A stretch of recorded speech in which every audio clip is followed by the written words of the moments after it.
Good morning, Michael. Good afternoon, Tom. A pleasure. Good to see you. How are you doing today? Gosh, things have settled down. We have no fires at present. It's not roasting hot, and the power is on. California is in good stead. That is excellent. We are not. We are in tier 2 lockdown, I think, as opposed to tier 1 or tier 3, which means we are still allowed to go out for meals. So it's all very nice. But it's only in 2020 that we just begin our coffee discussions with these kind of questions. So, Tom, I think today we're going to take a little bit of a deeper dive into Shapley Values, right? I mean, we've shared previously kind of Shapley Values, sort of an intro, We've done the cake level understanding, right, with the cake. But I think today we want to walk through it a little bit more rigorously for some of the data scientists out there and the analytics folks that have asked a few questions. And so I think we'll drill in a little bit. Absolutely. So, but let's start at the beginning. So I guess, why are we doing this? What's the focus of Shapley Values based analytics? What are we doing? So the main thing that we're trying to do is what we want to do is, when we're buying ads, we want to be able to find out which ads are the ones that are really driving revenue. Yeah, whatever our outcome is, be it app downloads, be it tune in, we want to know which ads are actually driving those conversions and which ones aren't. And how would a marketing team use that data? What's the point?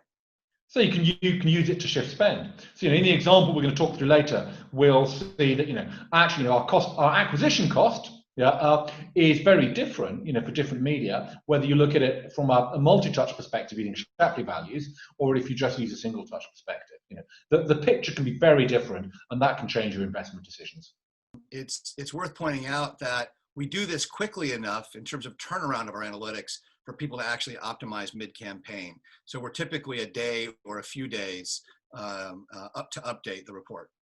Yeah, exactly. Yeah. For anyone listening, that's days, not months. Days.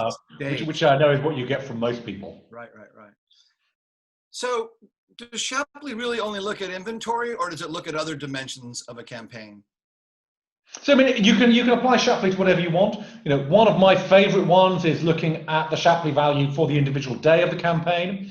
Obviously you run a campaign maybe over a period, whatever period you want, but it could be, say, a 2-month period, up to a product launch. Which days are most effective? People are seeing the ad on multiple days. We can apply multi-touch in exactly the same way to work out which days have actually got the most benefit. Are you better at advertising earlier or later? I think that's going to be particularly applicable in theatrical campaigns because there are nights that are date nights and movie nights, right? There are indeed. Thursday night should be smoking hot.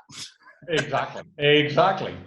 So what is the problem with kind of competing existing TV attribution solutions? We were pushed to do this by a customer that was unhappy with current offerings that they would be presented with. So most people just do single touch attribution. So most people are just, but a lot of the thing to remember is attribution has been developed primarily by the sell side. On the sell side, it's got visibility of their inventory, and they want to be able to say, I've sold you this inventory and look at the conversions I've got. These conversions are wonderful. Your cost per acquisition is this, therefore you should pay me more money. And so, in reality, if you've got, 4 different platforms that you're advertising on, you could get, you'll get 4 different conversion reports, from each person on the sell side. In an advertising buyer, that's not really very helpful. Right. So if Group A reports 10 conversions and Group B reports 10 conversions, but it's the same 10 conversions, you don't really have a clear picture. That's exactly right. So how does it work? Let's talk a little bit about, in more rigorous detail, the Shapley value approach. We get the report back from each of the advertisers, and we can see, New York Times, they say they claim 44,000 downloads. TV has claimed 48,000, and the video on demand has claimed 53,000. So, that's great. We're tying exposure to downloads, so all sounds good. The problem that we've got is the total conversions actually sum up to 145,000, which is, more than double the 72,000 that we've actually we've had. So although we're getting these great cost per download figures, the reality is those cost per download figures are likely to be significantly lower than the real cost per download. So what we need to do is we need to work out how many conversions we should assign to each platform. And that's the crux. It's the math of taking the actual outcomes and spreading it correctly across the different sources of impression. That's exactly right. For our gentle viewer, there is a white paper on the MarketCast website. You will see an image of it, and all the details are in that white paper that Tom's reviewing now. We can see here for each of the three platforms, we've got different combinations. People could be just exposed on the New York Times, they could be exposed on New York Times and TV, New York Times and VOD, etc., or they could be exposed on all three. And we can tie a certain number of conversions to each of those exposures. So in this case, we can see we've got 4,000 for the New York Times on its own, and we've got 18,000 conversions that were exposed on all of them. So in order for us to assign the value between the platforms, we need to work out the Shapley value. The Shapley value, the formula should be appearing on the screen now. Well, actually, the formula is also on my chest. Yeah. And basically what it says is the Shapley value is the sum iterating over every single coalition in the game. I'll explain what a coalition is in a minute. What we do is we apply this scaling factor, which is the factorial of the overall size, and then it depends on the size of each coalition. And then what we're doing is we're taking the value of the coalition S with the individual player I added, the union of those two, less the value of the coalition S on its own. So we're summing all of those up. So in our example here, what we're going to do is we need to work out how much is claimed by each coalition. Now, a coalition is like a combination, but a coalition claims the value for every single player in that team. We now calculate the contribution of each individual media by looking at its contribution in each coalition and subtracting that from the coalition that doesn't have it in. So, for example, New York Times coalition, the contribution of New York Times is 44,000. We now look at the one in gold, yeah. So, New York Times and TV, total value claimed by that coalition is 65,000, okay. The total value claimed by TV on its own, without the New York Times, is 48,000. So the contribution of New York Times to that coalition is 17,000. Okay, then we add in the 13,000, we add in the 4,000, and we end up with the total value of the New York Times for each coalition. And then we come up here to our last final thing where we can see here, for each of the coalitions, we know what the unique conversions were because that was fact. We can work out what the total claim by each coalition was. We did that earlier. We can then work out the contribution to that claim from each of the individual media. Yeah. And then what we do is we just apply the final Shapley scaling factor. The Shapley scaling factor, that basically compares the overall size of that coalition with the size of all of the players in the game. Yeah. And the important thing is that when we add up the sum of the contribution from each of the media multiplied by the Shapley scaling value, we get the numbers at the bottom where we say New York Times was 21,000, CBS was 24,000, and Home and Garden was 27,000. And the great thing about that is it adds up to 72,000. And that's not coincidental because the Shapley value is actually a fundamental mathematical property of game theory. Yeah. We talk sometimes about first touch, last touch, Markov chain. These are approaches that people are applying, because they think they're quite good. The reality is you can mathematically prove that if you want a solution that efficiently splits all of the value in the game, yeah, is independent of the time period that you actually define your campaign over, yeah, and is only affected by properties of the game, with only those three axioms, yeah, you can actually derive the mathematical property that is the Shapley value. Yeah.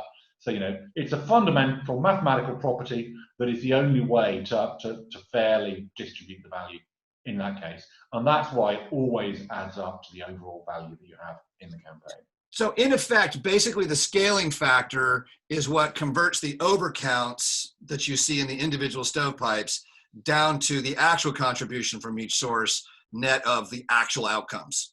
That's absolutely right. And, it's important to note that, it isn't actually a fudge factor. It's something that comes out when you just derive the map. Go back to Markov briefly. The digital world tends to use Markov because they tend to be focused on sequencing, kind of up funnel, down funnel types of stuff, but it does give up that property you described, which is it doesn't really reproduce well over time. If you're building a programmatic platform and you want to do decisioning in real time about how do I engage with this particular consumer next, which ad do I show them? Yeah. That real-time basis Markov chains are really, really good. Why do people apply them to attribution? I guess because they're using them for real-time decisioning. Yeah. My simple thing is the math is the math, and the math says use Shapley values. So I guess people use Markov chains because generally it's complicated to calculate Shapley values. So we've applied for a patent for our methodology, which allows us to do it for an unlimited number of different media. Whereas actually without that tech, you can only really do it for about 15 different types of media. So I think that's one of the reasons they tend to use it. Well, I think also that most people looking at attribution historically were really just looking at digital performance media anyway. When you start to ask the question, well, hey, wait a minute, what is the contribution of my TV ad spend to outcomes? And we see this particularly in the subscriber acquisition work we've been doing. Yep. For the most part, the digital guys have never looked. They just sort of have this large body of organic conversion with no explanation, and they have this large TV ad spend with no attribution. And we show up and say, hey, you know what? Let's add the TV. It's going to show you a little bit more how TV is contributing to the outcomes that your digital is showing, right? It's also going to show you that your TV is having a direct effect on many of those unexplained organics, right? But TV isn't something that, generally speaking, you make decisions on moment to moment. You make TV decisions quarters in advance, months in advance, and hence you don't have control over the moment as much as you do in digital. That's absolutely right. I mean, there also are some novel applications of Shapley values, which do allow us to measure sequencing, et cetera, et cetera. Generally, we find that when we're giving people advice on how to spend hundreds of millions of dollars of advertising, they would rather not use the exact bleeding state of the art. But I do think that these approaches, will once the papers have been cited a few more times, I think those will start to be used by marketeers as well. Last question, and I think an important one. We're coming at this to say, hey, look, here's how you should measure campaigns in general. This applies to all combinations of digital and TV. Yep. But we're also TV media specialists. And combining digital data, which is intrinsically census in nature, with TV data for measurement requires a few special capabilities. What is it that we do to make TV data, granular TV data, usable and kind of the right basis for this sort of analytic? So with digital, of course, you do get true census data. The issues there are probably more about filtering out the fraudulent data. In TV, you only ever get a partial picture. Whether that's set-top box data or smart TV data, it's still not true census, and you have to model your underlying data to make sure it's nationally representative. That's very much what we do with our nationally representative panel. Shout out to our other video where we explain about that. And it's obviously you can't really do anything here unless your underlying data sets are sound. Thanks, Tom. That was terrific. That was a nice, deep explanation for the more technical folks in our community. Greatly appreciate it. Nice job. Thank you very much, Michael.